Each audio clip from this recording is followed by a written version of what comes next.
Okay, this is the intro for the podcast.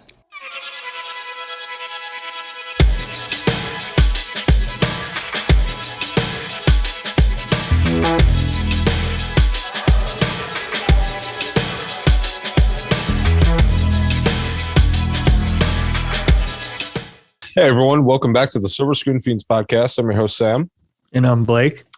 And we're coming at you in, actually, the month of December has been canceled. We're in Noirvember 2.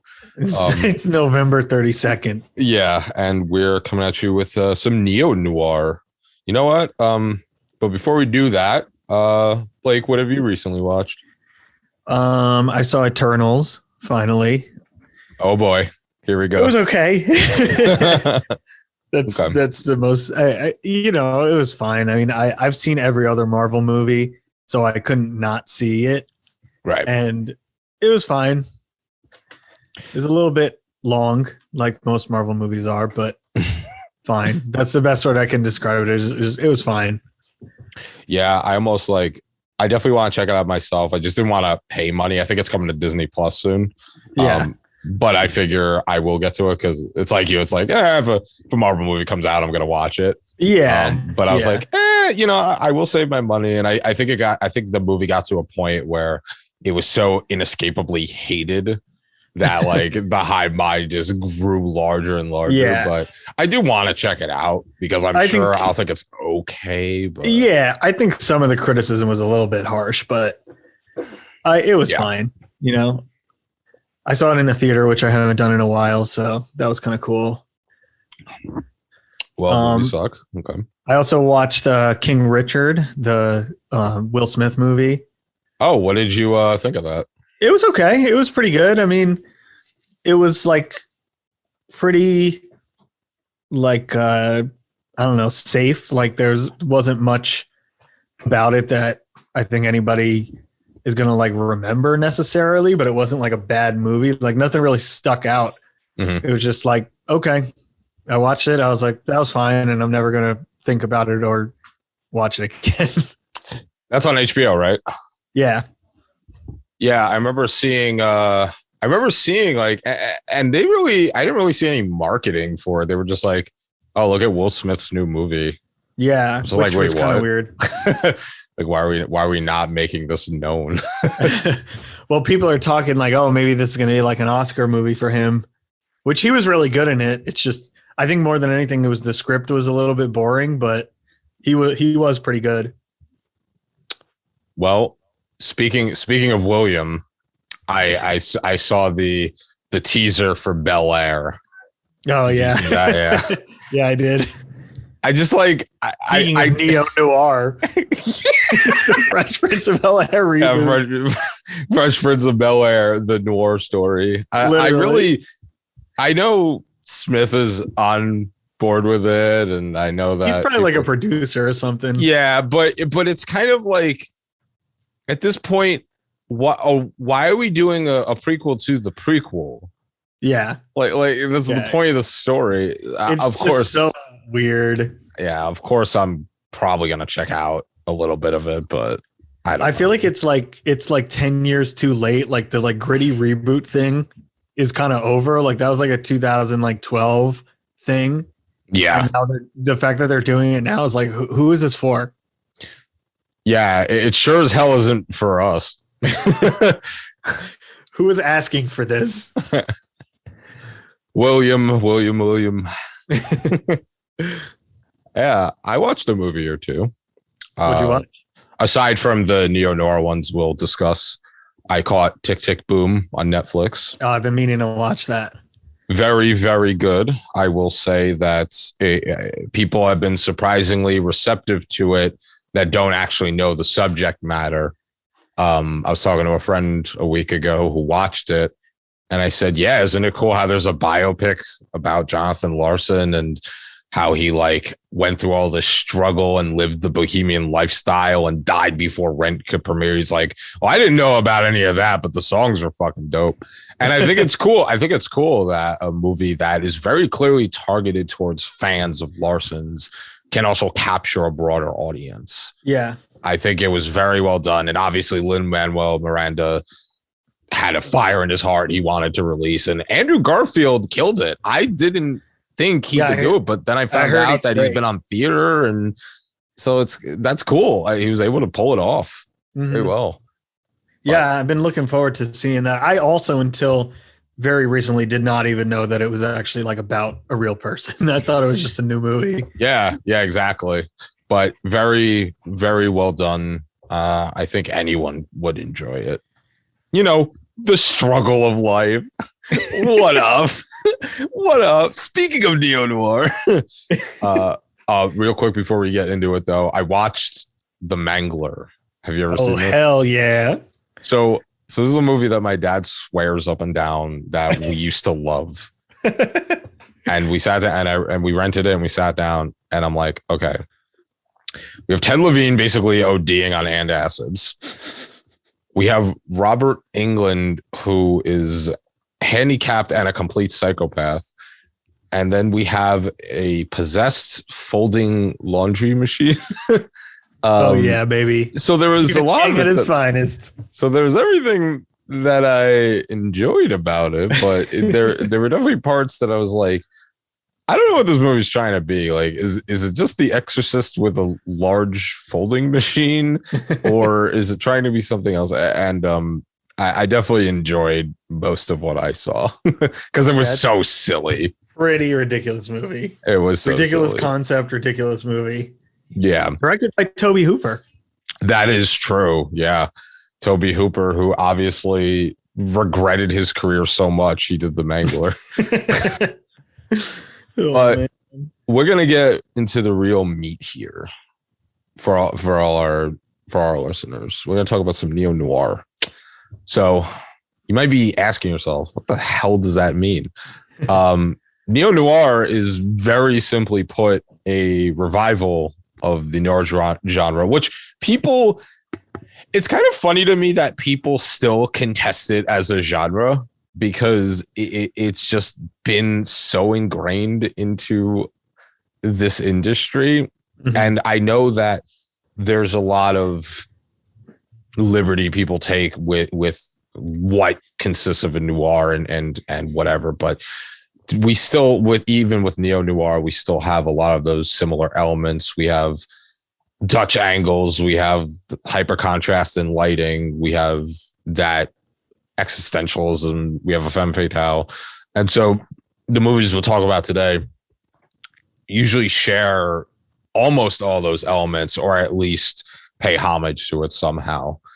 But I want to start with The Long Goodbye because I think that this is a perfect entry point into the genre.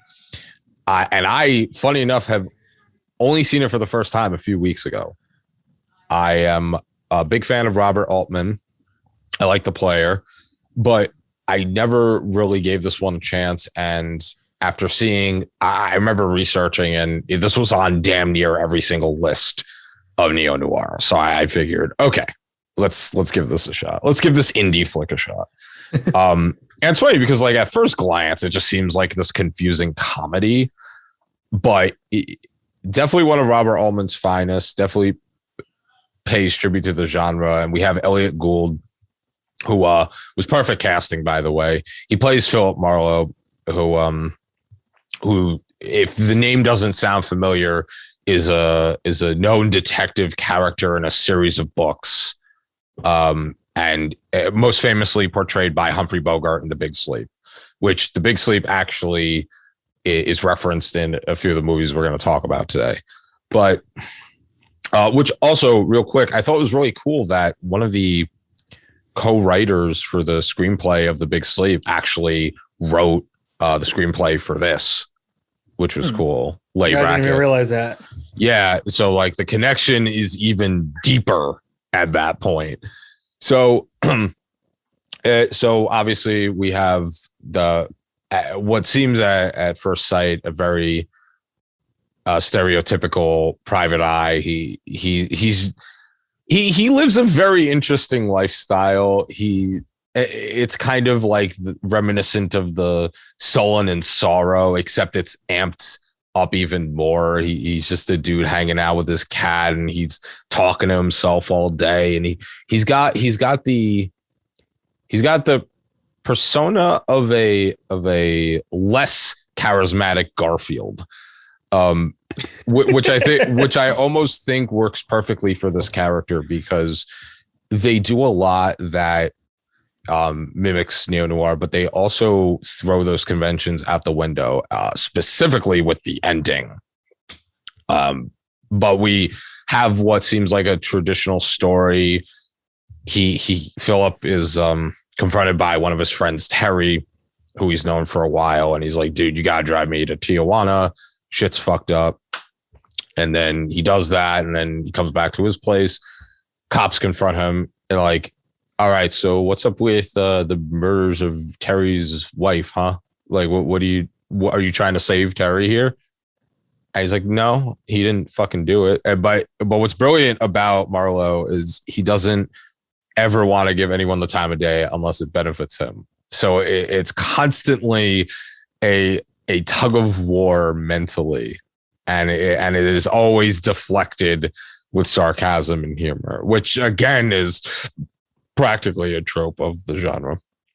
One cool thing I noticed about the movie is throughout all of it, there was an original composition of a song. I think it is just called "The Long Goodbye," and throughout the movie, I don't know if you noticed this, but you can hear it being played randomly, like whether it's on the radio or I think even like a doorbell mimics it. And I think that was really cool, because it's nice to have consistency like that with such an on the nose message. Like if you actually pay attention to it, you're like, we know where this is going, probably. Yeah. Like, yeah, I love when movies do that kind of stuff with the music. Yeah. And it's, and with the movies we'll talk about today, it's whether a movie does it with their music or the use of colors, or a lot of it is very intentional. And it's, if you're looking for something more, it satiates you. But yeah, like I was saying, other than that, it's the way they tell the story is pretty similar in narrative to a lot of neo-noirs. But you know, the way they go about it, and how there's like that interconnected story of the Lennox family knowing the Wades. Marlowe gets hired to find this missing, find this woman's husband, who is a complete alcoholic macho man, but he also is kind of an auteur and a writer. So it's a very interesting combination of character traits. And he eventually finds him at this drug and alcohol rehab for rich people. And then you find out that there's more to the friendship between them and Terry and his dead wife. And then, so there's a lot going on here, but they do it in a way that's kind of like, well, as Marlowe digs deeper, he knows that his view on the world is only being reconfirmed, and he's not just a nasty cynic.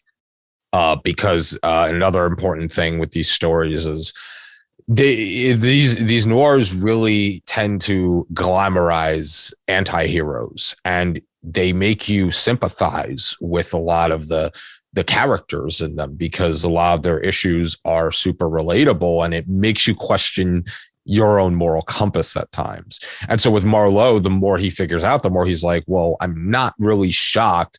But then once he figures out the other detectives on the case are trying to fuck with Terry and Wade due to their status in society, it's then where he's like, okay, like this is fucking bullshit. I want to know what happened to Terry. And that's when we have that final confrontation where Marlowe stumbles across Terry and he finds out he's alive because he was under the impression he committed suicide. And then Terry basically gloats in his face about it. He's like, well, sorry, man, it is what it is. And Marlowe, in such a fit of emotional rage and confusion, he shoots Terry and kills him.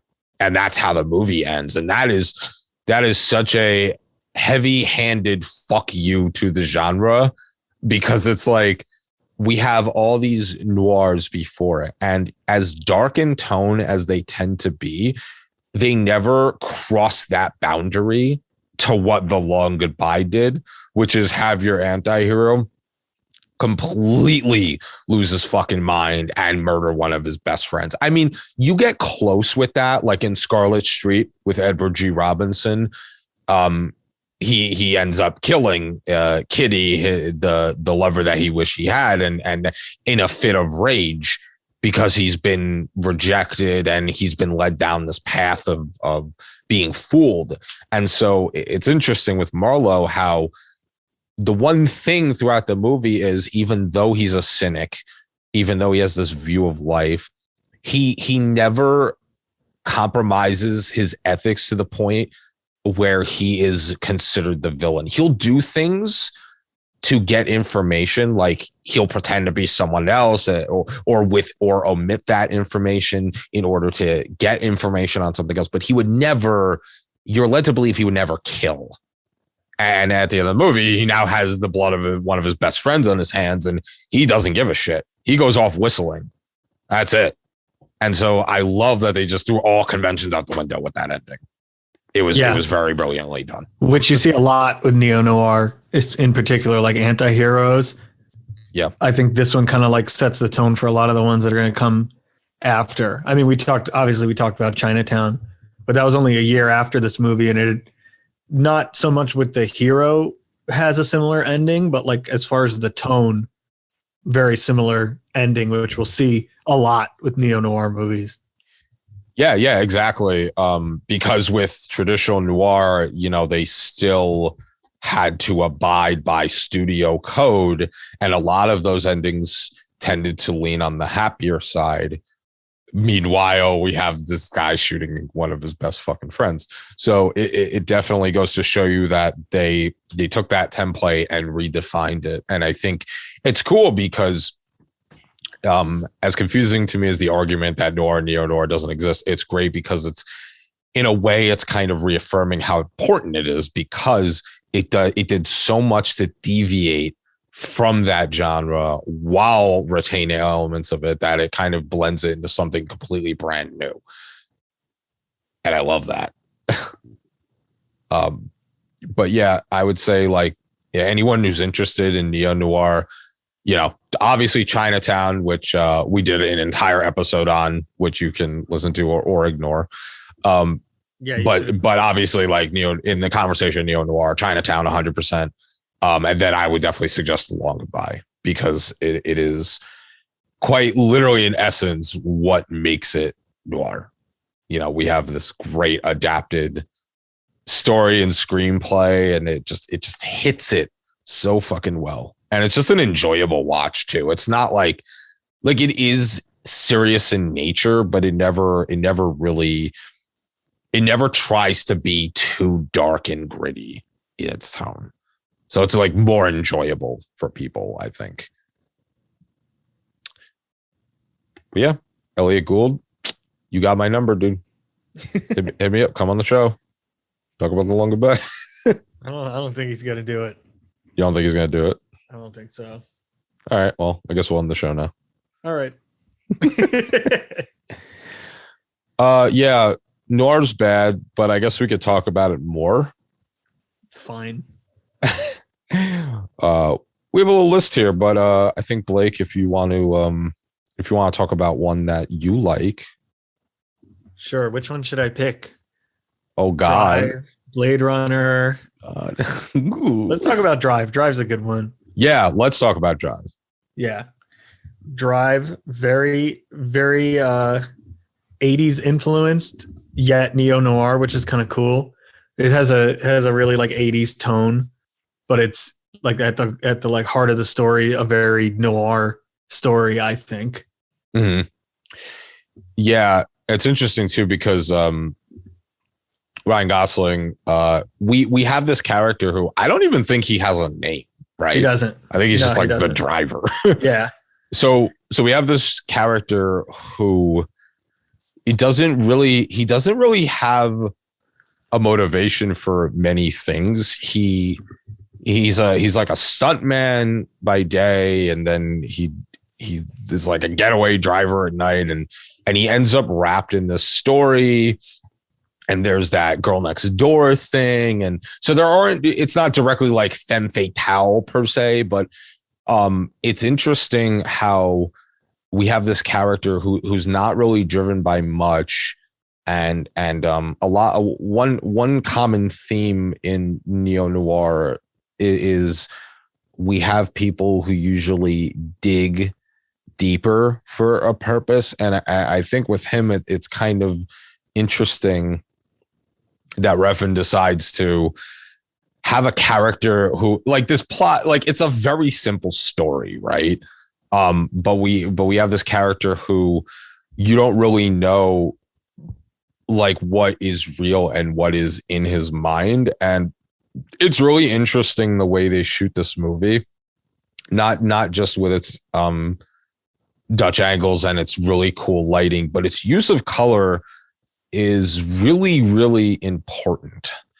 So you'll notice throughout the movie, Refn uses a range of oranges and blues.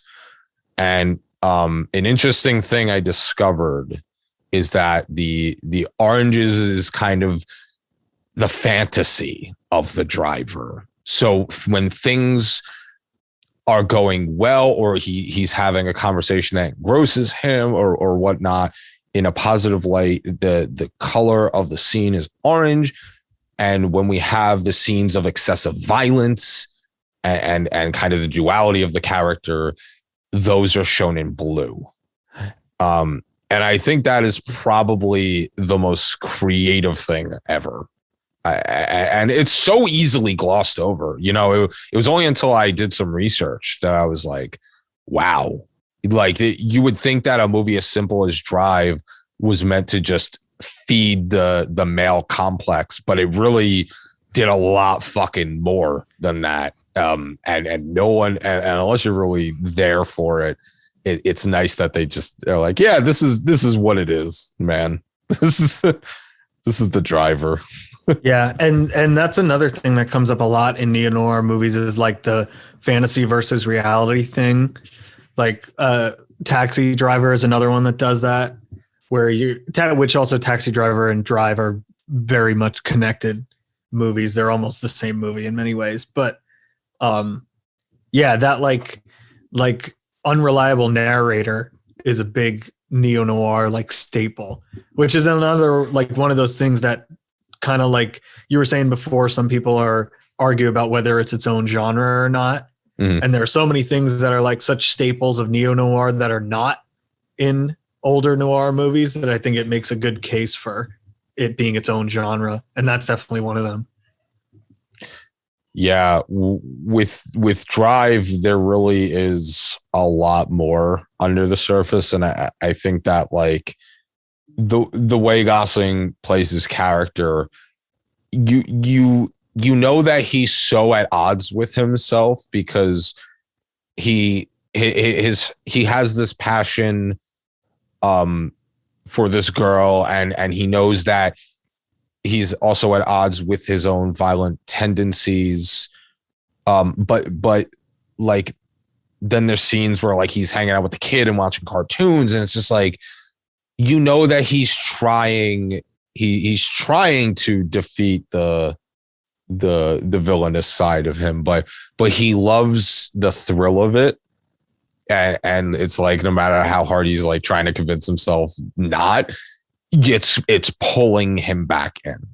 And I think that it's really important in a lot of these movies that the protagonist is always going through an internal struggle with themselves. And like you said, having the break of reality versus fantasy is really important, because a lot of these neo-noirs are filmed in a way where it's in a dreamlike state.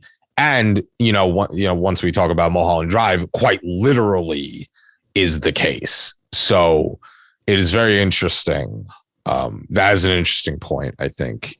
Yeah. And another thing also is which I feel like starts with Chinatown also, and probably The Long Goodbye too, is the hero who thinks they're the good guy, but as the movie goes on, you kind of realize that they're not. And Drive is definitely like that.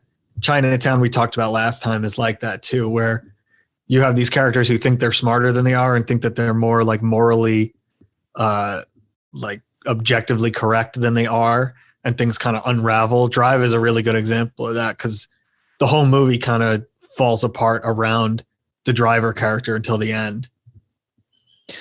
Yep. And then just as mysteriously as he came in, he just drives off. And that's that really is like a testament to the whole theme of it all. It's like, all right, well, this is life. And then you move on. And then how you cope with it and how you grow and learn is really up to that character. So, but yeah, definitely. I think that all these movies definitely like they glamorize the anti-hero and they almost make you sympathize with them. And you're like, oh, wow, I probably know someone like that. And if not, then I wouldn't have too hard of a time believing someone like that exists. And that's also kind of like the low key scary part. Cause then you're like, what's real and what's fake ever. Yeah. Well, Drive in particular, I mean, the main character is basically like a complete psychopath. Oh yeah, of course. Yeah. You know, he thinks he's the hero, but he's completely crazy. He's crazy person. He's disillusioned into thinking he's the hero. Yeah. And it's like that with the girl next door. It's like every time he's doing something he thinks is righteous and forthright. And then you see like the cutaway of her just like about to basically lose her mind because this man is murdering people. And by the way, that's a great scene, by the way. Something. And one of the really interesting things is they don't just show him as somebody who gets a cheap thrill from looking at blood. The gore in the movie is actually very excessive. Like the kills are it comes out of nowhere. I think that's really, I think that's also really ballsy to do with a movie like this, because you have something that could be taken at face value and they're like, oh no, but it's way worse than you think it is. Like this man needs to be medicated. This man needs to be thrown in an asylum. Like it's way worse. And I think that's really cool because it's like there's really no redemption for that kind of person. Yeah. And I think that just him like driving off is just like, okay, yeah, that's there's just the scum of the world moving on. Also one of my favorite soundtracks in a very long time. It's all like synthwave and like all very 80s, but like modern at the same time. It's just a really cool soundtrack. All of these movies, pretty much the music is also a big part of Neo-Noir. Yes. I guess while we're on the topic of Gosling, we could talk about Blade Runner. Yeah, might as well. And good music, good soundtracks too. Yeah, because I recently watched the 2049 one. I've only watched the original once, and I remember bits and pieces of it. I definitely remember how noir it is, like with the stylization of it and the narration in the one cut of the movie, and so I didn't know like really what to expect with 2049.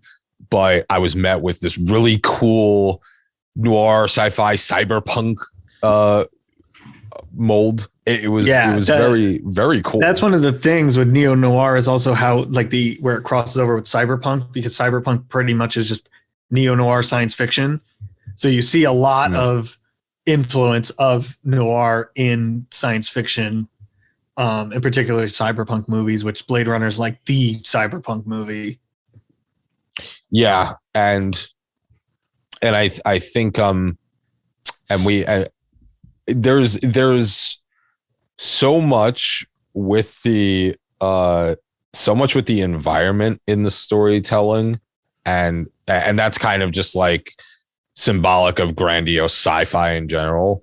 But man, it is like, aside from the use of colors to depict emotion and the way they frame all their shots, it's just a gorgeous movie to look at too, you know?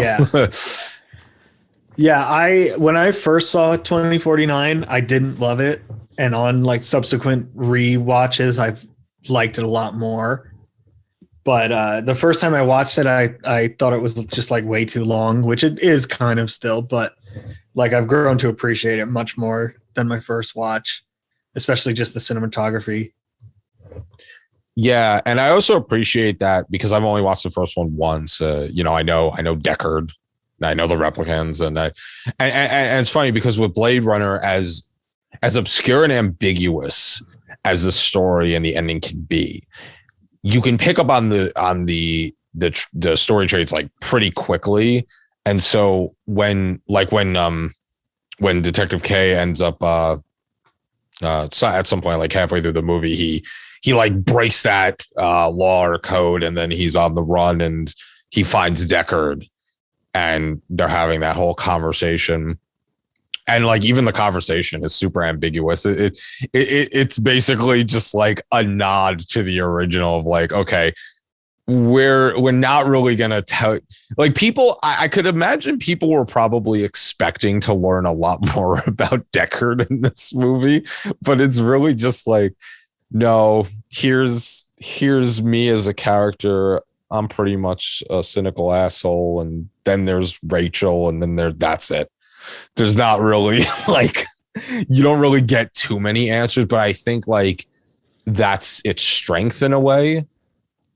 Because it's not necessarily telling you like this is a good guy, bad guy story. It's just like corruption in a forgotten city, and you have a character, you know, you have Kay, who it's so interesting the way they do this movie, because in a lot of these neo-noirs or films in general, it's kind of like there's a bunch of exposition, and then that leads you into the main character trying to dig deeper.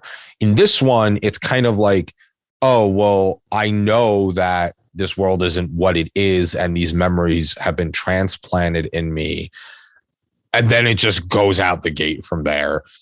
And once he connects that wooden horse from that memory from childhood, he actually discovers it. That's kind of where you're like, oh, this is he's now struggling with himself more. Like we knew he was already, but especially with his robotic lover. But now it's like more so, because it's like he thought that this was fake. And now he's like, wait, am I losing my mind, or is this actually a part of a bent reality? And I think that's super interesting, the way they do that. Yeah.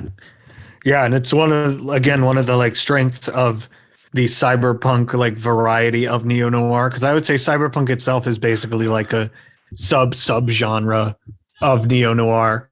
And it's like a lot of it's about reality and like loneliness in particular, which is a big thing you find in neo-noir movies. And Blade Runner 2049 does like such a good job with like intersecting those two and showing how like he lives in this like technological world, but is still super alone. And like the world that he lives in kind of like adds to that by having the availability of like, he can have like a hologram girlfriend and it just like does a really good job of building this character as like this lonely noir hero or anti-hero, I guess.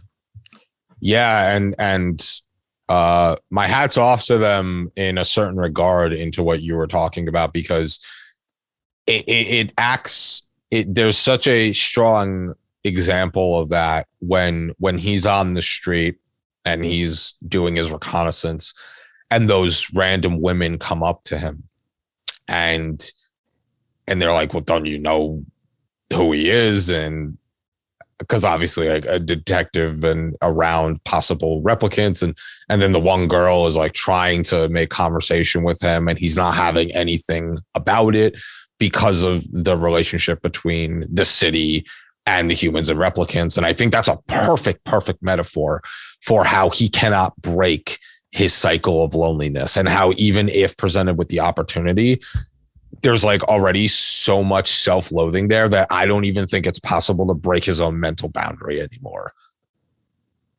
Yeah. Yeah. Which the loneliness like theme is a little bit in the first Blade Runner, not so much as this one, but I think that was very much like an idea that they really wanted to get across in 2049. Even like with the cinematography, there's so many like giant shots where the characters are so small and like everything feels very like isolated. Like they live in this like crowded cyberpunk city, but so much of the shots and like the way that they show the characters makes them seem so alone. And I think that's like so cool. It's something that a lot of the older noir movies did so well too, of like kind of like framing these characters as isolated from the rest of the world. And this one does the same thing, but not so much like using shadows and everything, but like this neon lighting and colors and everything. It's really cool how they pulled that off.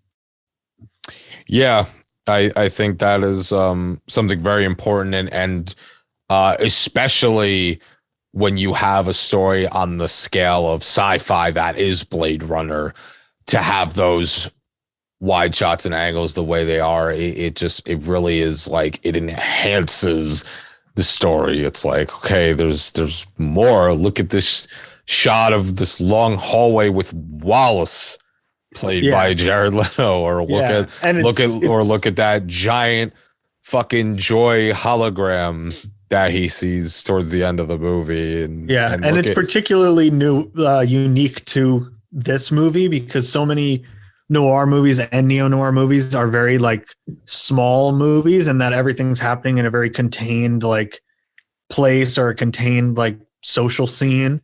Like we'll see with some of the others that we're going to talk about, but this one's like the only one I can think of that's really like this grand, like epic story that still manages to be like neo-noir. Because you look at like we said, Drive or Taxi Driver or The Big Lebowski, like these are all small contained stories. Whereas Blade Runner 2049 is like this giant epic science fiction story, which is cool. It's very unique, especially for this genre.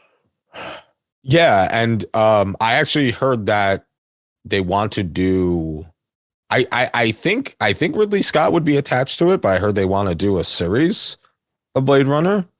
And I actually think that might be able to work because we have something that, especially these days, like we've seen the proof of larger scale shows coming to fruition, like all the Marvel shows. And so there's open opportunity for larger scale sci-fi stories to be able to be told in a more limiting format like television. And I think that if done right, could actually bring back more light to neo-noir. Because obviously like cyberpunk is very popular, which kind of is the offshoot of it. But yeah, I think that there's a lot you could do story-wise and narrative-wise that would actually bring back like more of the hard-boiled approach. But yeah, I mean, I think like I'd like to see a little bit more of the universe. I think that'd be cool. It's such a well-built world that like the possibilities are pretty endless with what you can do with it.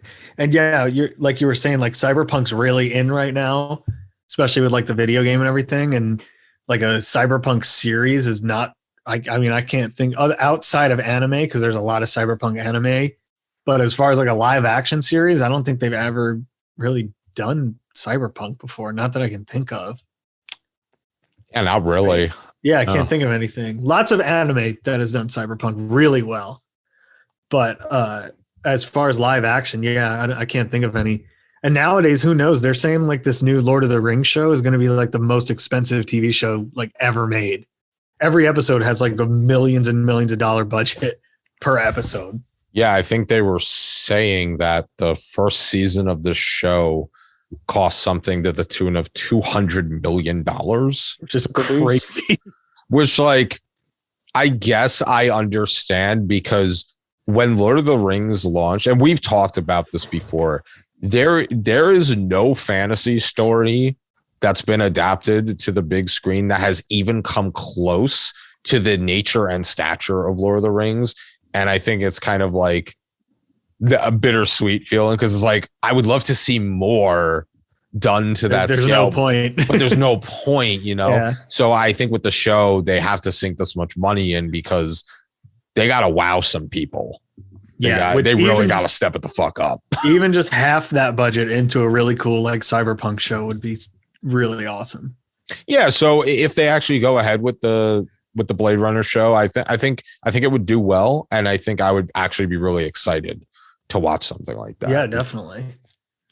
Yeah, but you mentioned anime, and I really wanted to quickly ask you, have you ever watched Cowboy Bebop? Yes. Not the new Netflix show, but I have watched the original. All right, so I will say I'm watching through the live action one now. How is it? And you know what? Honestly, like, because I've watched the original show, and it's well, first of all, it's right. It's a live action adaptation of an anime, so of course subvert your expectations. but I will say that the action's dope. You know, they made a decision to like use real guns instead of lasers. That's cool. And also they completely nail the style of the show. But the dialogue is kind of written by a 7-year-old. And what's the thing, right? Is like anime, when translated, it kind of, you already lose a little bit of the sincerity, or there might be like mistranslated pieces, but at least for the most part, you get like this fun, more lighthearted nature that you can only attain through animation. So when you bring that kind of charm to live action, it doesn't resonate the same way because it just sounds like you're trying too hard. Well, especially because in this case, it's like the degrees of separation is like it's a translation of an anime then being adapted to a live action show. Like you're 2 steps from the original to start. Yeah. So I will say, like, it's fine. It's really as good as I thought it was gonna be. But yeah, like the dialogue sucks, and what they did with the character of Vicious, I don't really care for. But yeah, I just bring up Bebop because really it's impressive to me how much of a noir it can be. And it's one of those anime where it's like anyone could watch it, because I think even though these days a lot more people are receptive to the medium, there's still a lot of people perhaps from an older generation who don't care as much for the art form and they think it's stupid and weeby. But I think with Bebop, it's like perfect for anyone, because it's like it's a space western noir. It's got a lot of fun. It's got Spike Spiegel, who's just like this fucking asshole anti-hero who's got a hidden past, and you got Jet Black, who's just like constantly up his ass as his partner, and then you have Faye Valentine, who's essentially like the femme fatale, and she always tries to betray them. And then of course you got Ed, who's batshit crazy. And then you have Ein, one of the cutest dogs on anime ever. So, yeah, I think that Bebop, not the live action, but the original, like really, really captures that tone. And it's got like this whole melancholy nature to it. But yeah, I just wanted to touch on that real quick because I'm watching through the live action, and it reminded me of how much more I appreciate the original. But yeah, I mean, especially if you're talking about like the cyberpunk variety of neo-noir, anime is kind of like where that genre lives now. Outside of the occasional movie here and there, like there's so much good cyberpunk content in anime and like neo-noir stuff going on in anime that if you're open to watching anime, which like you said, not everybody is, like, and you like neo-noir, that's where you're going to find a lot of the best new stuff right now. New and old, because even like, you know, like Ghost in the Shell, like all those older cyberpunk animes do a really good job of like capturing that feel. And there's so much more of them than there are movies being made nowadays. Yeah, especially with the older ones, I think even if people don't think so, there's like a very big divide in the community of, oh, like this aged well versus no, it didn't. But I would argue that the pacing of the ones from maybe the 70s through the 90s even mimic more of that cyberpunk noir aspect, because it's just more bogged down in nature. These days you have a lot of anime that's very shonen based, very, very lighthearted and action oriented. But then there's like this whole subset for throughout the past few decades where it's like very serious in nature, and you have like the much more philosophical, and you have the wandering protagonist, and he feels alone in this world. And so, yeah, I think that there's a lot to be found in the genre like that. I would recommend that show to anyone, really. Not the live action, the just to clarify, not the live action. But listen, like if you really like Bebop, you'll probably enjoy parts of the live action. I'm like halfway through, so I'm sure I'll have a more vocal opinion on it when I'm finished. But yeah. So the point of the story is movies suck, anime suck. Just talk about Chinatown again. So I guess do another episode on Chinatown. Yeah. What should we move to next? We have lots of options. We should talk about Big Lebowski. I was gonna say you mentioned Big Lebowski. Yeah, I think this is the one I'm aching to talk about the most. Yeah. The one that on paper you're like, you might be like, why is this on a neo-noir list? But then when you watch the movie and think of it in that regard, it's like one of the best neo-noir movies, and one that like fits the genre so well. Well, it's interesting because I was talking with Anthony yesterday and we brought up neo-noir, and I said, yeah, and you got movies like Chinatown and The Long Goodbye and The Big Lebowski, and he stops me. He says, what the fuck are you talking about? I love The Big Lebowski. It's not neo-noir. I said, watch it again, because it is. So first of all, before we even get into the movie, look at the title, The Big Lebowski. The purpose of a title like that is it quite literally mimics what movies tried to do in the past when they were lower budget and they didn't have enough of an audience, which was make it seem way grander than it really is, with movies like The Big Sleep and The Big Heat. And you think of these like really crazy big thrillers with those names. And so with The Big Lebowski, it's literally a rip on that. Yeah, very much on purpose. It's very done on purpose. The Coen brothers have said that The Long Goodbye is like the big influence on this movie, and the name is very much like right there. Yeah, and there's parallels to many other stories too, like Murder My Sweet, The Maltese Falcon, and half of the plot is basically ripped from The Big Sleep, because we got the dude played by Jeff Daniels, one of the best performances of that decade. Jeff Bridges, yeah. And we have a case of what's interesting about him. So it's like the movie it's this like, at first it's like the stoner comedy, right? And then he's very much a victim of circumstance. In a lot of these movies, usually the events of the protagonist, it causes this snowball effect, and it's because of their doing. Meanwhile, the dude is just pissed because like his rug got pissed on and they confused him for the wrong Lebowski, and then he goes down this fucking rabbit hole. It basically flips the entire concept that we were talking about before on its head, where you have the protagonist who thinks he's the hero but isn't. In this one, it's the protagonist who actively is trying to not be the hero and not be the main character in the story, and cannot avoid being the main character in the story. Yeah.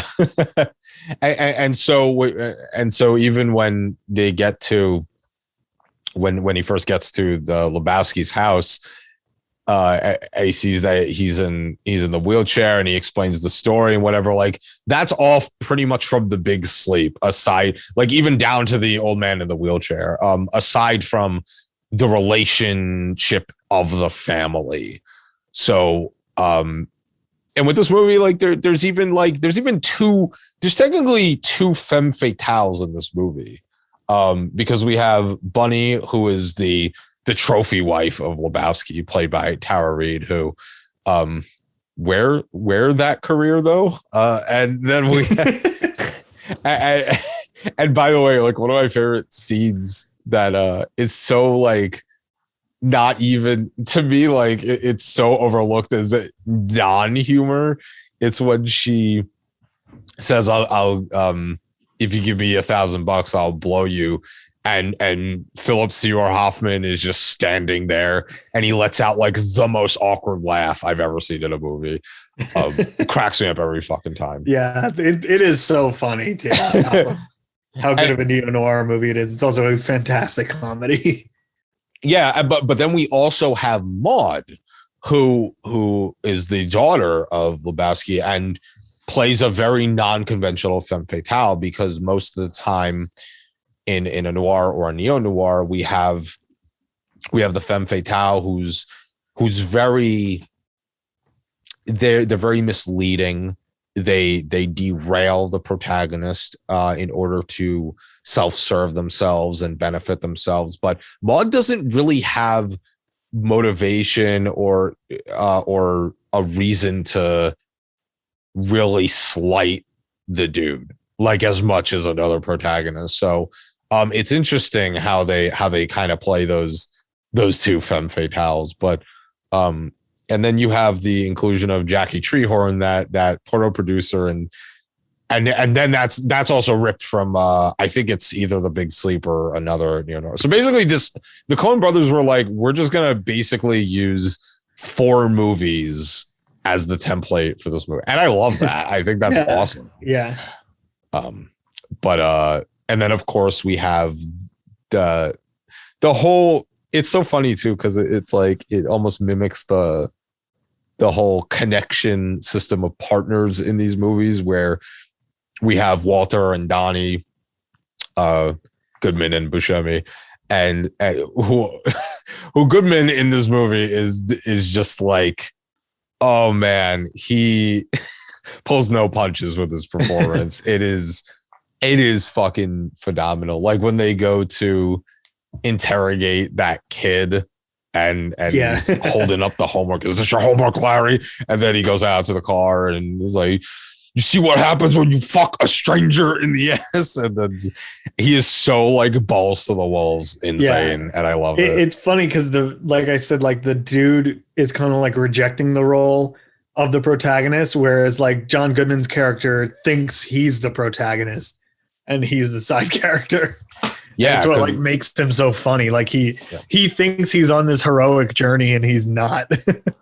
Yeah, because there's like the whole plot where they try to do the exchange of money to get back Bunny from the kidnappers, and then Walter takes it into his own hands and switches the cases and decides to keep the money for himself and just throws the dude into even deeper shit, which is so fucking comical to me. Yeah. He's a great character. Such a great character. And you know what's so funny? Just kind of a side note. I grew up watching Ed, Edd and Eddy, one of my favorite cartoons ever. And in the show, there's an episode where they're near the Kanker sisters' house, and they pretend they're construction workers. And one of the sisters asks for ID. And Double D quickly crayons in this piece of paper, and it says Walter Subcheck on it, which is the name of Goodman's character. Yeah, it's something that like once I grew up and watched Lebowski and knew what that meant, I lost it. But yeah, that's really funny.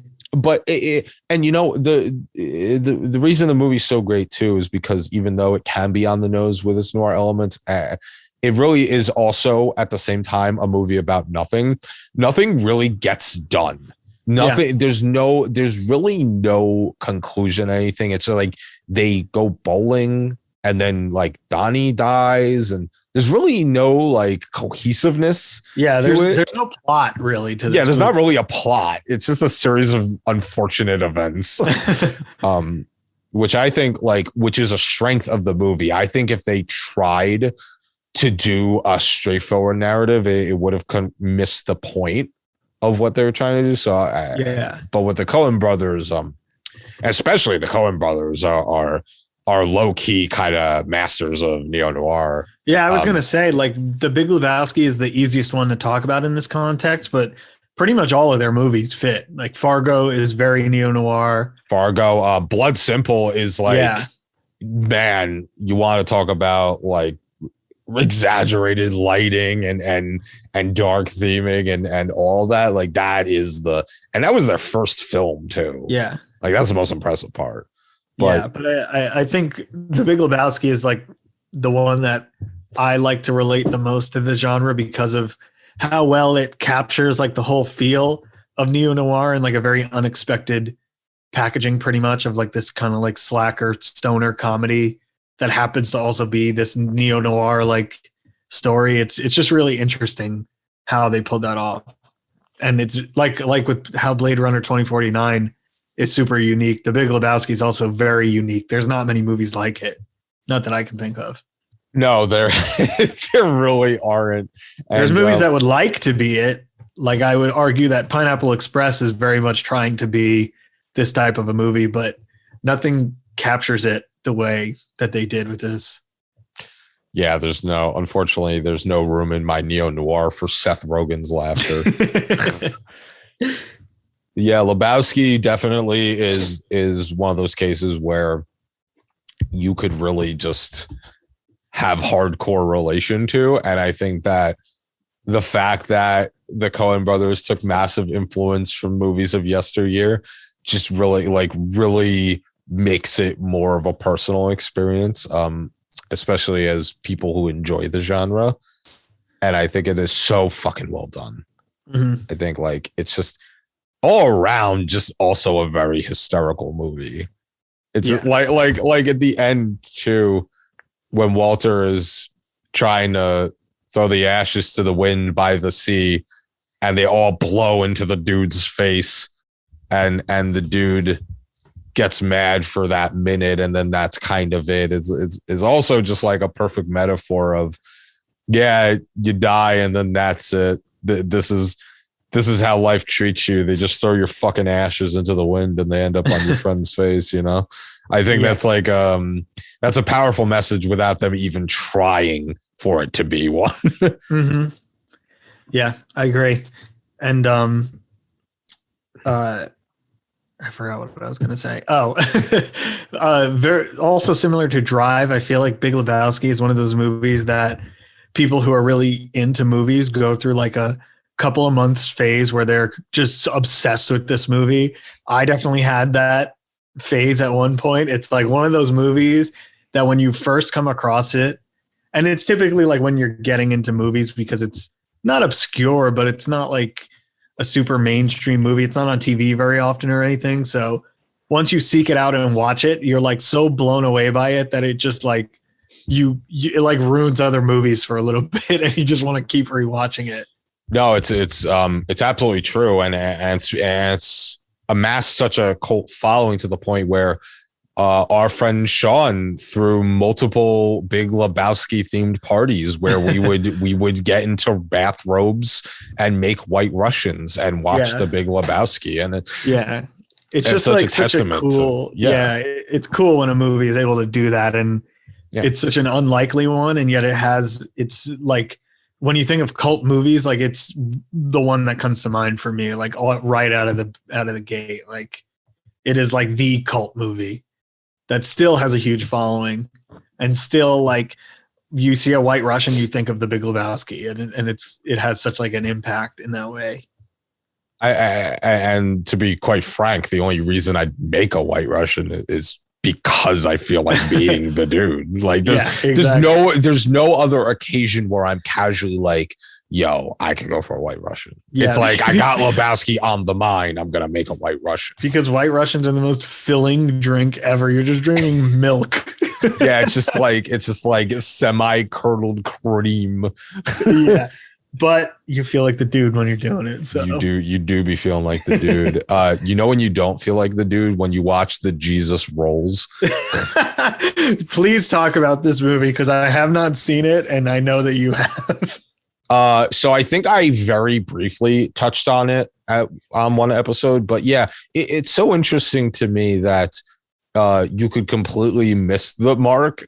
But what I think John Turturro was trying to do, who we didn't mention earlier, but plays this character called the Jesus on the Big Lebowski, who's just this bowling rival who doesn't actually, and I think it's kind of like a satire on antagonists in these kinds of movies, because he doesn't really have a place in the movie. No, he's just this weird eccentric character that shows up in one scene. Yeah, he just like licks his bowling ball and that's it. And very sexually suggestive. And John Turturro decided, hey, I think the world wants a movie where it's just the Jesus character. And like, don't get me wrong, I actually think the sentiment was nice because we didn't get much of the character in the first movie, but I think that was the point, is that you weren't supposed to know anything about this very minor character. And then when Turturro decided he's going to take the helms and take the reins and do his own twist on it, it's like, yeah, sure, there's moments you'll probably laugh, and unless you're a real big fan of Lebowski and you were looking for your fix in the interconnected universe of it, you're not gonna enjoy this movie. I mean, I'm surprised I even enjoyed it as much as I did, because it's just like, it's so absurd. The whole movie is the Jesus was in prison. The Jesus gets out of prison. The Jesus immediately steals a car. He tries to shake down this guy who owns a store. Then he's on the run with this woman and his best friend, who they have a weird love triangle, but there's not actually love. He just likes to fuck, and he shows his bare ass around his friend all the time. And then they steal another car. Then they invade this cabin. Then they steal another car. So it's just like, it's like this absurdist reality that they were trying to create for the character. And it's like, but the point of the character in the first one is you know that he's suggestive in his nature. You know that he probably isn't a good person, and then that's where they leave it. Like a character like that, if that character wasn't already like a typical 80s high school bully in your movie, I don't need a spin-off of it, right? Like I don't think, like I don't need a prequel story of the assholes in Chopping Mall. Like it's almost like the Star Wars approach, where like every character in every single scene has like a novel backstory somewhere. Like the Big Lebowski didn't really need that. No, and so it's like, it's fine. I'm okay with it coexisting, and I think it's cool that they wanted to do something associated with the universe. But yeah, like it really misses the point, and it's not really anything of substance. But like, if you have like an hour and a half, I think it's like an hour and a half, an hour 40.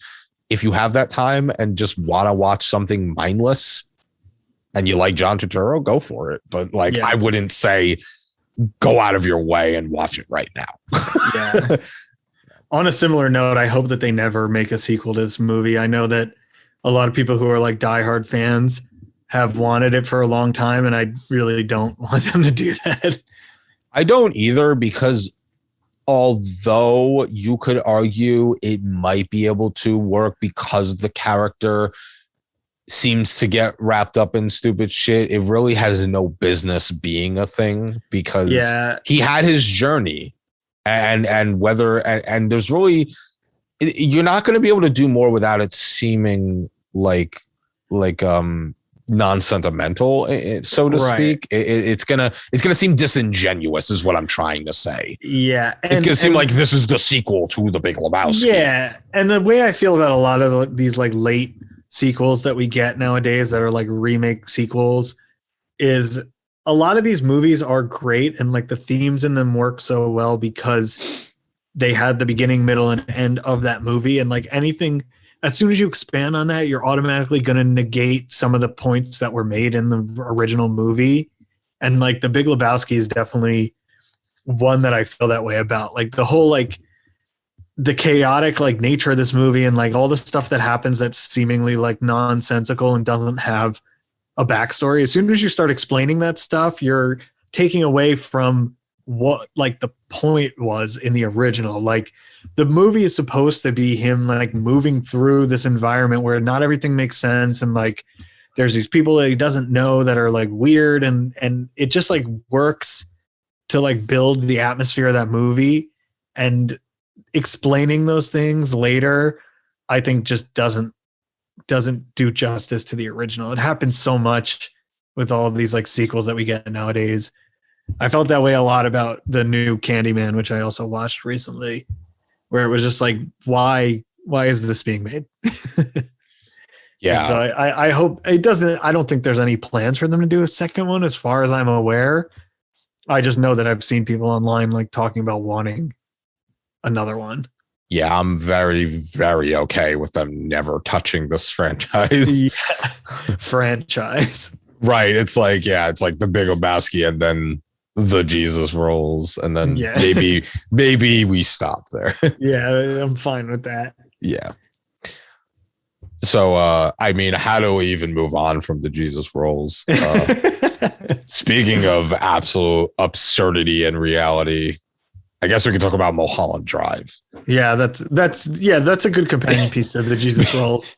If you need a good double feature tonight, ladies, get the Jesus rolls and Mulholland Drive. Mulholland Drive. This is literally, I almost like don't even want to talk about this because it's a fucking fever dream. Like there's well, like it takes nothing. Yeah, it takes all those things that I just said about like stuff being weird and nonsensical for a reason and amplifies that by 1,000.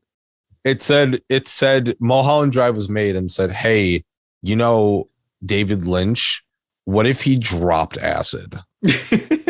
And it's like, okay, it's bad when you're like Eraserhead is more on the nose than Mulholland Drive. It was what would happen if David Lynch directed a David Lynch movie? Yeah, it really almost feels like a satire on himself, which is how I felt about that monkey movie. Yeah. But that one honestly was a satire of itself. Well, yeah, at that point it was. Yeah. But and we say these things with love because Mulholland Drive is a fantastic movie. Oh, it's most Lynch that you will ever. It is peak Lynch. It is arguably one of his best movies because it takes this perverse fantasy of trying to comprehend a Lynch film and says, fuck you. and it gives quite literally is fan service in a way. But I never actually sat down and watched it from start to finish until recently. And yeah, I could definitely see why people talk about it because there's a lot going on in this movie. And it's a very long movie too. Yes. So basically, Naomi Watts, I think her name is Diane in this movie, plays this girl who she moves to LA. She won some dance competition. She moves to LA in hopes of being this big star. And the way the movie opens is confusing because it's like foreshadowing for events that simultaneously take place later in the movie, but this reality isn't actually happening at the same time. So you meet this mystery girl, Camilla Rhodes, aka my least favorite Between the Buried and Me song. And and she gets held at gunpoint in the car, but at the same time, this other car collides and there's a big accident and she undergoes amnesia. And so it's like, okay, you think that's the plot of the movie. And she goes to Diane's doorstep and then you learn there is no plot of the movie. And then you learn there's literally no plot of the movie. And they form this kinship, but then Diane falls in love with her and they have this brief spat together. And then they introduce this director who ends up getting cheated on in his own story, or if you can even call it story. And then he ends up in this weird entanglement where he decides to get into an affair with Camilla. She gets hired for this part in the movie and he ends up in this affair. And this makes Diane go absolutely fucking crazy. And so like the whole movie essentially, like to boil it down simply, is Diane is just going through like a fucking serious manic episode, and it's fueled by depression and envy towards Camilla. And so she starts like fantasizing about all these scenarios in her head, which is basically like the entire movie. The her getting amnesia and coming is she's so riddled with guilt about hiring the hit on her that her coming to the house with amnesia is a fucked up fantasy she made up in order for her to cope with the fact she did it. And what's really cool too is there's early on in the movie there's a scene at a diner where there's a therapist. One of the greatest movie scenes ever, in my opinion. Yeah, so there's a therapist and a patient, and he's talking about this recurring dream he's having, and which of course is him not wanting to step out of his comfort zone and confront his own fears and turmoil. And so they go outside, and there's literally this troll-like woman who's like the symbolism of his fear and whatever, and which also is a parallel to Diane's own fears and sadness and darkness. And it's funny because the whole movie is basically a dream in a sense. When you see Diane in the diner later, and there's actually that brief snapback to reality, you actually see that patient as a character in the diner, which for those that don't know this, when you dream, the only faces you can see are people you recognize in real life. So what David Lynch did was like, okay, let me actually add some cohesiveness to this and actually put that person that she saw in the diner in this fantasy dream-like sequence. And I thought that was really cool because like that was super accurate to how the brain works. But yeah, man, there's just so much that makes you scratch your fucking head. And especially it's so funny to me that Lynch refuses to speak on this movie. Like if anyone ever asks him what the ending means, he's so cryptic. He's like, I don't know. Which I prefer it that way in general with most movies. Yeah, me too. I think a lot of people don't really understand how ambiguity works. And like the whole point is that there's not an explanation. Like that you're supposed to interpret it in your own way. That's how art is, you know? And I think David Lynch is one of the few people that like still sticks to that. You know, you have so many directors that will come out years later for like the clickbaity headlines who will explain things about their older movies. And I'm glad that David Lynch still believes in like the power of ambiguity. Yeah. And I think the point is that there is no point. Yeah. It's just, you know, it's just which is how I feel about the Big Lebowski too. Like, right. There's things that don't need explanations because the whole point is that they don't have an explanation. Right. Because these events don't actually lead anywhere.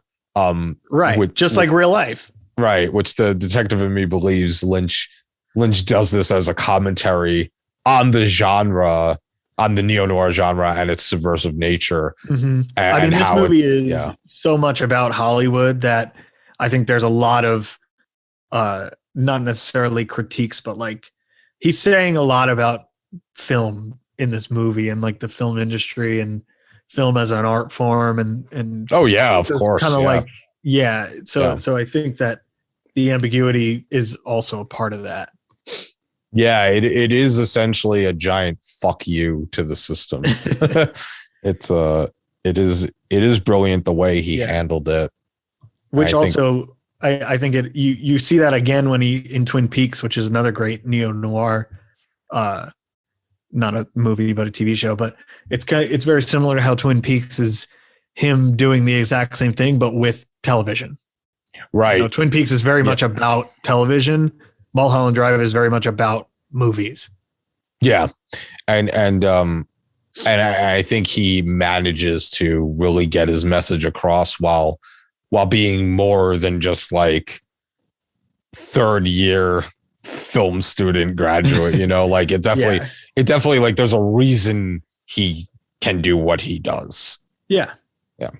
Which also, fun fact, the diner scene, the garbage hobo woman. Oh yeah. the actress who plays her is also the actress who plays the nun in the Conjuring films. Oh fuck. Yeah. for I owe someone $5 because I've had that conversation at a bar somewhere. Yeah, her name's Bonnie Aarons. Yeah. But yeah, that scene is amazing. I can't, that it's like one of the best like way to showcase suspense in a single scene.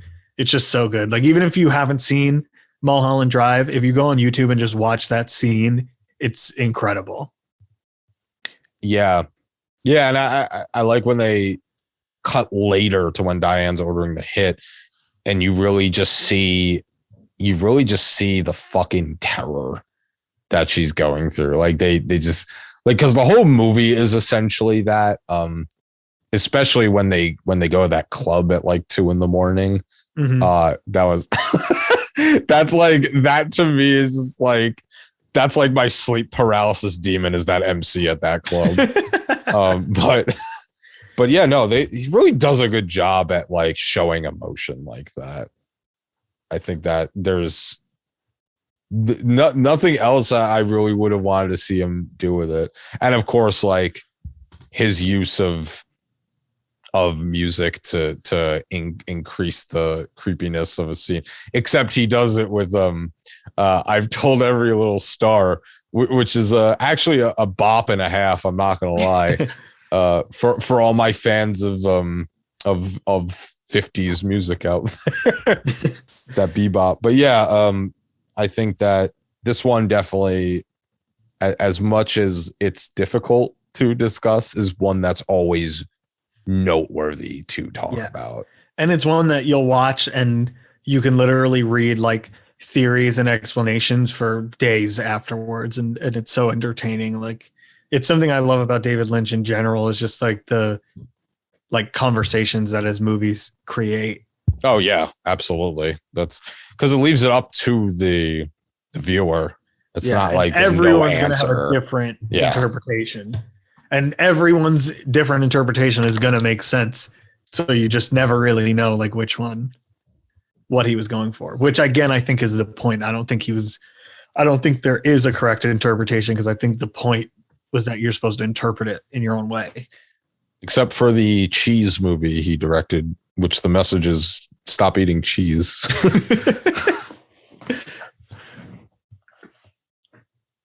Well, I think with Lynch, that really, I don't even know, like, Mulholland Drive just like mind fucked me so much that I don't even know where you go from there. Yeah. It's kind of like not like the peak of Neo-Noir, but it's like as far as you can push Neo-Noir, I think. Yeah, without it becoming complete gibberish. Yeah. And it's crazy that he only made one more movie after that, and then that was it as far as movies. Yeah, I think that in a way I appreciate that he does like all these smaller projects throughout the years, because I personally believe, and we've talked about this when we were discussing Tarantino, I personally believe that if you're good at what you do and you have this big golden era of your work, maybe it's okay to kill it in its prime, because that's the legacy you're going to uphold. And I think that, like, obviously, if it's your passion, do it more. But when you get to certain points, you know, like Tarantino, then it kind of becomes self-defeating, because your whole message is thwarted by the caricaturization that you've created for yourself. So with Lynch, it's like he is ingrained in society as this fucking wackadoo artist, but it's also done in a way where it's love, and as weird and as much as you might not like his movies, there's something special he's doing, and I think that's like really important to me. The other thing also, since it's a neo-noir conversation, is if you want a more straightforward neo-noir story from David Lynch, Blue Velvet is very much a neo-noir story, and it's much more straightforward than Mulholland Drive. It's much more digestible, I think. Yeah. It's like if I was going to introduce somebody to David Lynch's work and I didn't know, I wasn't really sure if they were going to like it or not, Blue Velvet is the most like accessible of his movies. And it's very much neo-noir. It's a murder mystery. It's got like the kind of like detective role. It's got the like femme fatale, but it's still got like the weirdness of a David Lynch movie. So that one is kind of like a better angle to approach it from. I think if you jump right into Mulholland Drive, you might not like David Lynch. Yeah, you will quickly grow to resent the man if you do that. Yeah. Yeah, no, and you have like half the cast of Twin Peaks near too. And I agree. I think like because it's more like it leans more on mystery crime rather than trying to like be an allegory wrapped in an enigma, wrapped in a dream, wrapped in a metaphor, wrapped in a heroin needle. It's got much more of a conventional narrative than a lot of his other movies. Like I would say, other than like Dune, obviously, but that's a different story. Like that's the one that's probably the easiest to watch.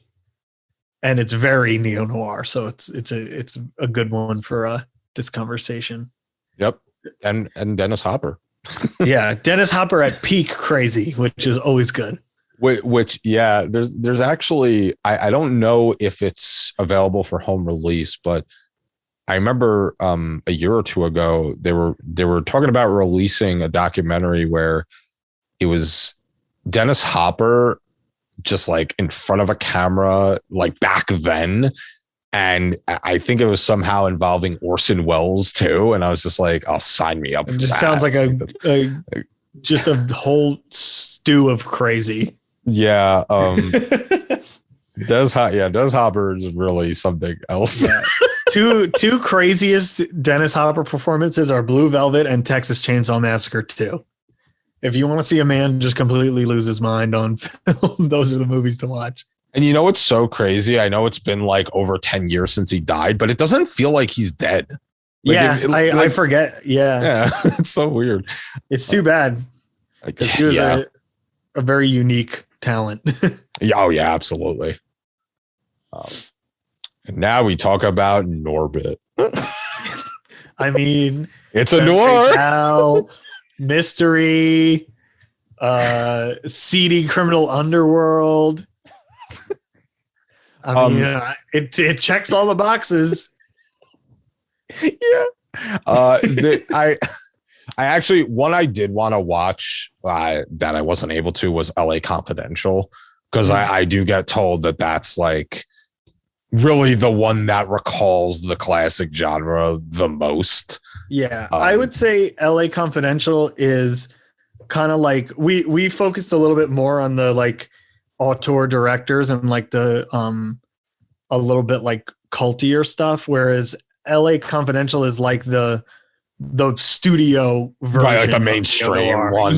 Like the A-list neo-noir film is LA Confidential. Mm-hmm. Which is it's a great movie. Yeah, it's just a very different take. Whereas like it's a little bit less like ambiguous and like kind of weird. But it's more in line with like Chinatown than Mulholland Drive. Yeah, I could see that. And unfortunately, you have to stomach Kevin Spacey being in the movie, which which is just the worst thing you can do. Yeah, pretty much. Yeah, interestingly enough, when I was browsing lists of neo-noirs, I saw No Country for Old Men pop up on a list.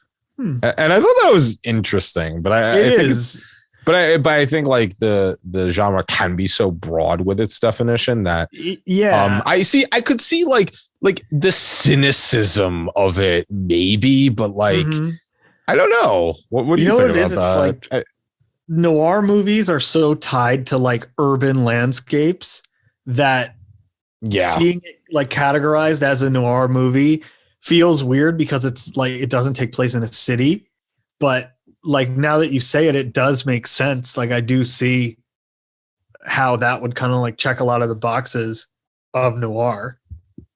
Mm-hmm.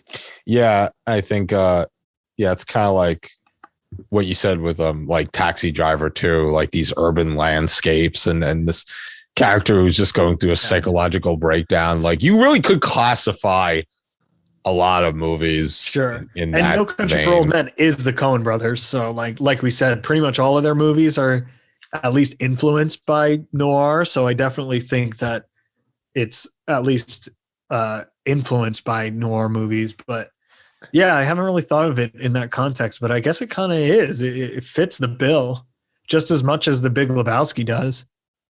Oh yeah. No, I Not think in the city. yeah, I think it definitely has elements of it. One big one we didn't touch on is Sin City.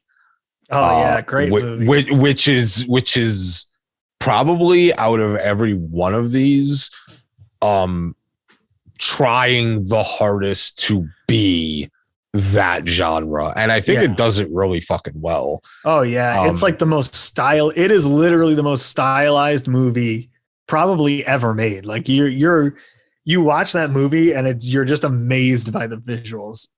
It's unlike anything I've ever seen or since. Like the way it blends like comic book visuals with live action, and it's really incredible, worth watching for sure. Yeah, it's cool to see that Frank Miller's graphic novel was literally just like cut and pasted onto the big screen. Like it literally is just like a perfect transcription of that. Yeah, it's and the original graphic novel is very much noir inspired. That's kind of like the entire point. Like he was trying to make a noir series, and so to adapt that, instead of just making it like a regular comic book movie adaptation, they basically like pulled in like elements of like animation and like almost like collage looking, because it literally looks like there's scenes where like the actors are walking through the page of a comic book. It's crazy.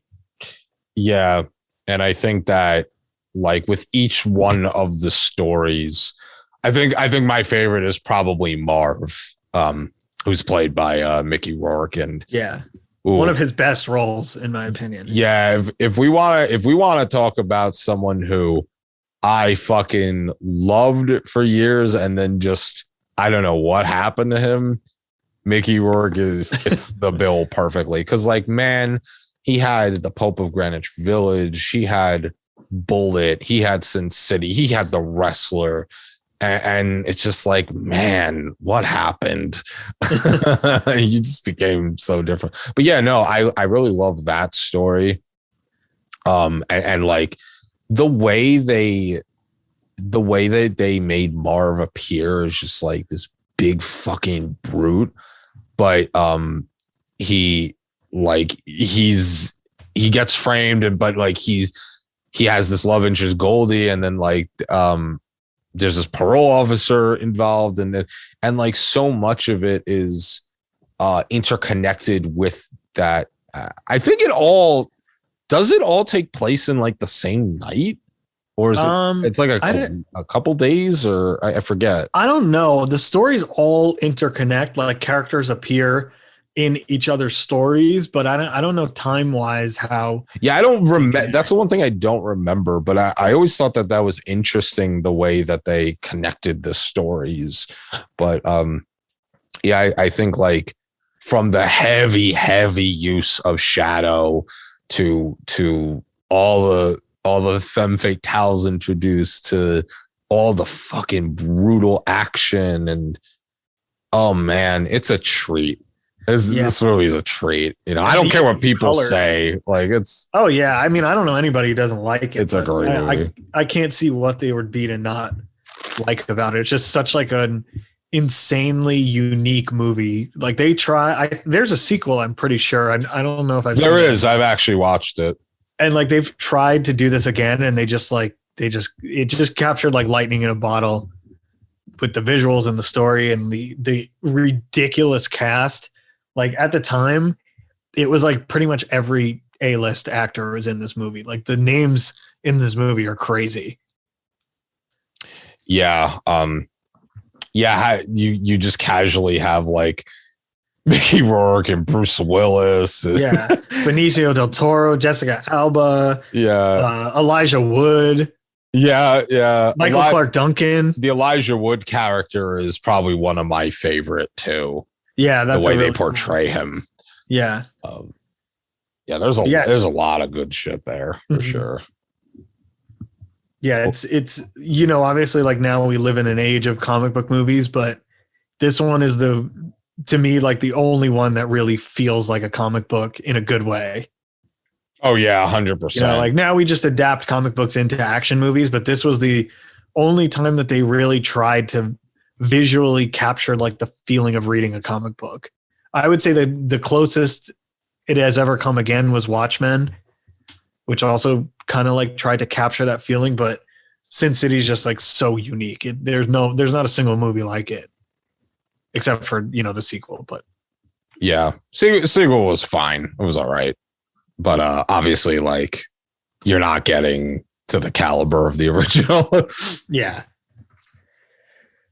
but yeah, also, and it's funny because it is a neo-noir movie only because of when it came out, because it's very much not even going for like the neo-noir thing. It's just like straight up noir story. Like, oh yeah. Very much going for that like 40s feel. Yep. It just happens to have come out in 2005. 100%. Yeah. I think that there's so much love for what they're trying to do there. And it's inspirational in a way. It's kind of like, man, people really care this much about noir. And like, that makes me happy because, we gush about it and it certainly has its audience, but it's really not that popular in discussion. It's things that like, directors will include elements of in their movies, but other than that, audiences don't really see it that way. It's kind of just like crime thrillers at this point. That's the thing. It's like there's such a distinction when you're watching the movies between a neo-noir movie and just like a modern like crime film. And it's like you see a lot more of just crime movies, like arguably like the Fast and Furious movies. Like those are just modern like crime thrillers in many ways, but they're not even remotely neo-noir movies.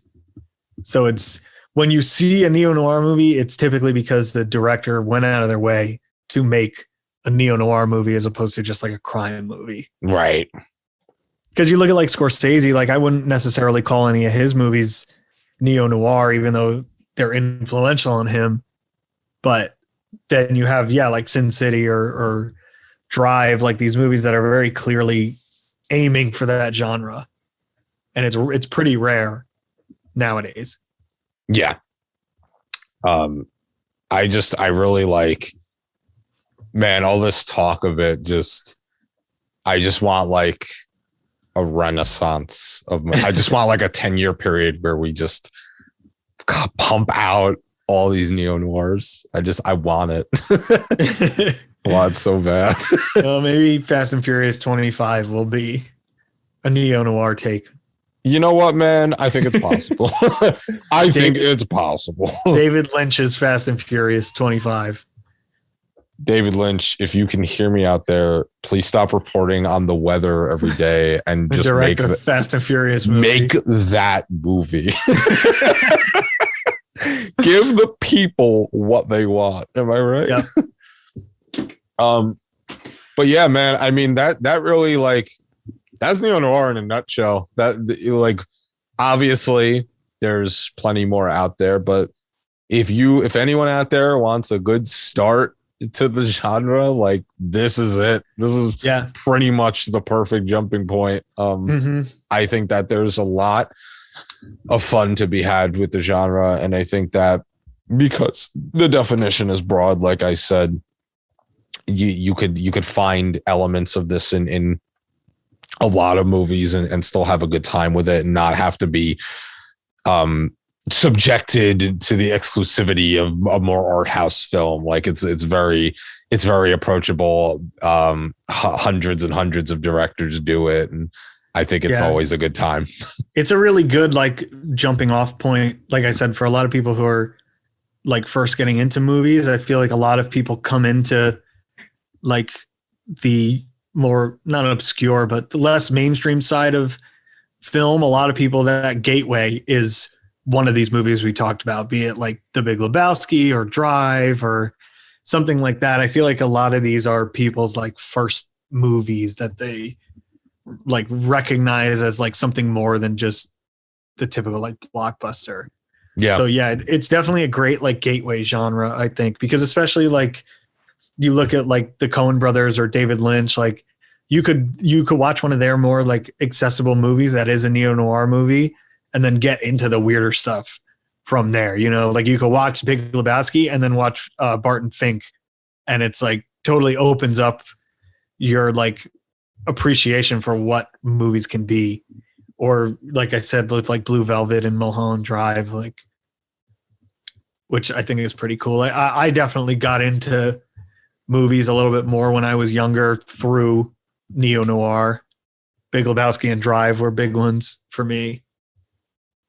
Yeah, there's like all these branching paths you can take. And I think that's the reason I love shit like the Criterion Collection too, because it's like you can just pick a director out of a stack and be like, oh, all right, well, I kind of like Charlie Chaplin. He's funny and whatever, but then like you might move to something serious like Godard or something like that. And there's like so much that seamlessly can interconnect more than people realize. And that's why neo-noir is great.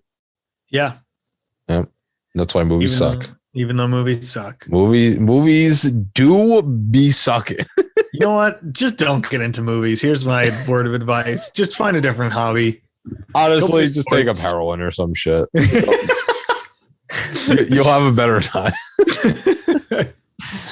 Yeah. But with that being said, we will, after this, we'll have our Noirvember wrap-up episode coming out probably a week later. And we're only going to be talking about 3 movies in that one.